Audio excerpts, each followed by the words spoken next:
Okay, so this was the polynomial given to you, and this polynomial has more than one variable. It has x also, it has y also. So how will you find out the degree of this polynomial? In these cases, what you do when the polynomial has more than one variable, first of all find out the degree of each and every term separately. So see here, this is one term. So how will you find out the degree of this term? You just add up the powers of the variable. कौन कौन सा variable है? x square और y. इसकी powers को add up कर लेंगे. So x की power 2 है plus y की power 1 है. So 2 plus 1 gives you 3. That means इस particular term की degree क्या हो गई? 3. Now next term is 3xy. Add up the powers of the variables. So x की power 1, y की power 1. So 1 plus 1 will give you 2. That means degree of this term is 2. Third term is 4x cube y square. Add up the power of variables. So कौन कौन से variable है? x, y. x की power 3 है, y की power 2. So 3 plus 2 will give you 5. Now you can see you have find out the degree of each and every term of this given polynomial. आपको पहले term की degree 3 मिल गई, क्योंकि degree क्या होती है? Power of the variable. So सारे जितने भी variables उनकी power में add up कर लेंगे. So 3, 2, 5. आपको सारे terms की degree मिल गई है. Now in order to find out the degree of whole polynomial like this, what you do, जो भी आपको degrees मिले इसमें जो भी highest degree होती है, irrespective of which terms degree it is, ये नहीं डिपेंड करता कि हाँ वो किस term की degree है, जो भी highest degree होगी चाहे वो किसी भी term की हो, वो आपके पूरे polynomial की degree कहलाएगी. So tell me whether 3 is greater, or 2 is greater, or 5 is greater. 5 is greater obviously. So that means as the highest degree is 5, hence 5 is the degree of polynomial. So जब आपके polynomial में सिर्फ एक variable term होता है तो आप कैसे निकालते हैं, उसके लिए different case है, और जब more than one variable terms होते हैं तब आप कैसे degree निकालते हैं, उसके लिए हमारा different case है.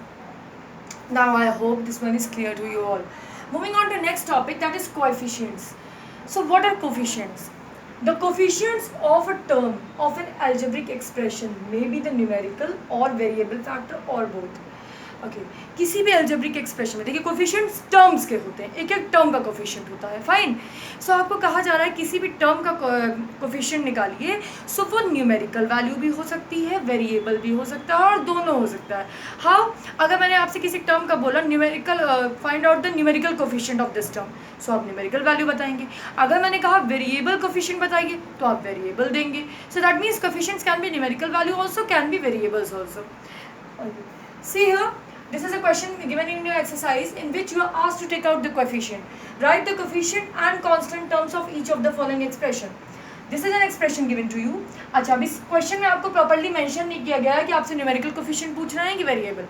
I am telling you according to the answers given in your book, they are asking numerical coefficients. So numerical coefficients किसके निकलते हैं? Variables के. See here.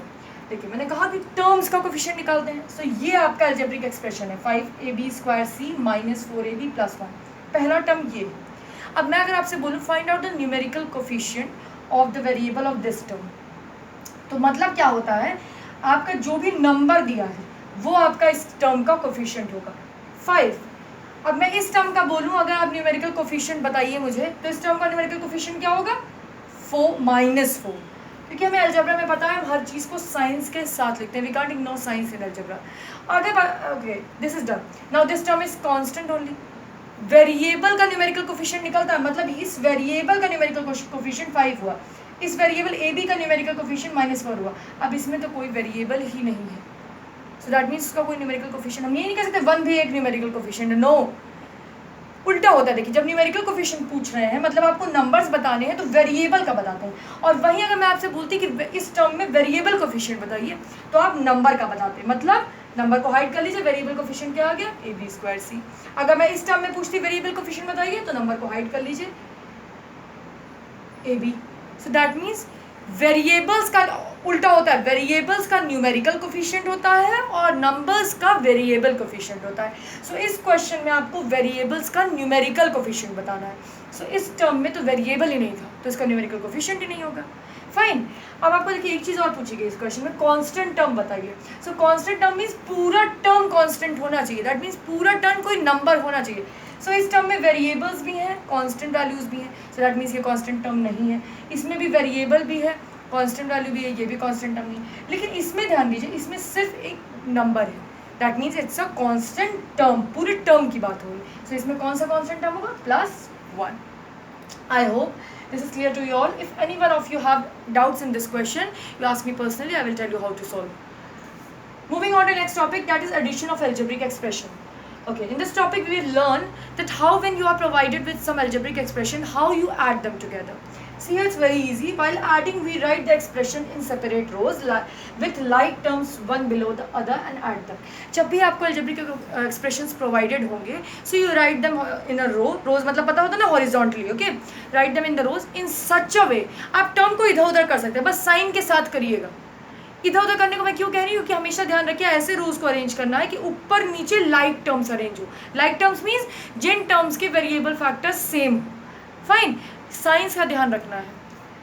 सी है, हमें यहाँ पे दो अलजेब्रिक एक्सप्रेशंस प्रोवाइडेड थे. तो एक अलजेब्रिक एक्सप्रेशन एक रो में, दूसरा अलजेब्रिक एक्सप्रेशन दूसरे रो में. एंड आई सेड आपको ऐसे अरेंज करना है कि आपको ऊपर नीचे लाइक टर्म्स मिले.